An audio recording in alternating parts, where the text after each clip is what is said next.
கிணத்துக்கான அந்த சொன்ன தலை எல்லாம் சொல்றீங்களே, கிணத்துக்கான காணா போன நடிகர் சங்கத்தை கண்டுபிடிக்கணும். இப்போ நீங்கள் 2 தடவை கேஸ் போட்டீங்க, அங்கே போனீங்க, ஹைகோர்ட்லாம் போனீங்க, சுப்ரீம் கோர்ட் போக வேண்டியதானே? சுப்ரீம் கோர்ட்டில் போய் கேஸ் போட்டு ஏதாச்சும் ஒரு முடிவு பண்ணிடலாம். நீங்கள் போயிருக்கலாம், ஏன் போகல? அதெல்லாம் அவாண்ட பொய். எப்போ சொன்னாங்க?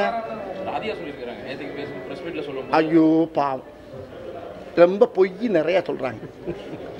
ஏன் இந்த பிட்டெல்லாம் போடணும்? நம்ம அதெல்லாம் வேண்டாம். அவர் எப்போ வந்தார்? நான் தனியாக சோலாவாக போனேன், இறங்கினா எதுக்கு போனேங்கிறது இன்றைக்கி இருக்க தமிழ்நாடு சிஎமுக்கே தெரியும். அழகாக வந்து வெற்றி கூட்டணி, அழகான கூட்டணி, விசாலணி பெருசாக போய்கிட்டு இருக்கு. இப்போ நாங்கள் வந்து யாரையும் ஒன்றும் சொல்லப்ப, நாடக நடிகரை பூராமே விரட்டுறதுக்கு தான் பிளான் பண்ணுறாங்கன்னு சொல்லிட்டு அப்புறம் ஏன் நீங்கள் வந்து சமானமாக போனேன்னு சொல்கிறீங்க? அவர் சொன்ன பதில் 12ஆம் தேதி நாடக நடிகர் என்ன செய்கிறான்னு மட்டும் பாருங்கள். அவ்வளோ நாடக நடிகரை யாருக்கு ஓட்டு போகிறான்னு பாருங்க. யார் பணம்?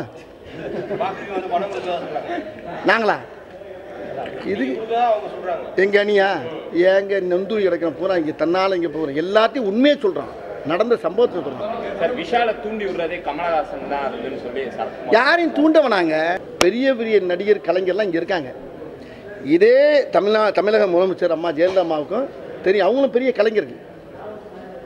அவங்க திரையுலகத்துலேருந்து தான் வந்திருக்காங்க. அவங்களுக்கு தெரியாமல் இருக்குமா? அது அங்கே உளவுத்துறை இருக்குது, எல்லாம் இருக்குது, எல்லா டிபார்ட்மெண்ட் இருக்குது. இங்கே வாட்ச் பண்ணிட்டு தான் இருப்பாங்க எல்லாம். நடிகர் சங்கம் என்னாச்சு? இப்போ அவங்க தலையிட்ட அரசியல். அது அவங்க தலையிடே இல்லை. அவங்க என்ன சொன்னாங்க? கட்சிக்குள்ளே இருக்கவங்க யார் உள்ள சம்மந்தப்படாதீங்க அப்படின்னா சிப்பிட்டு மறுபடியும் இது விழுது.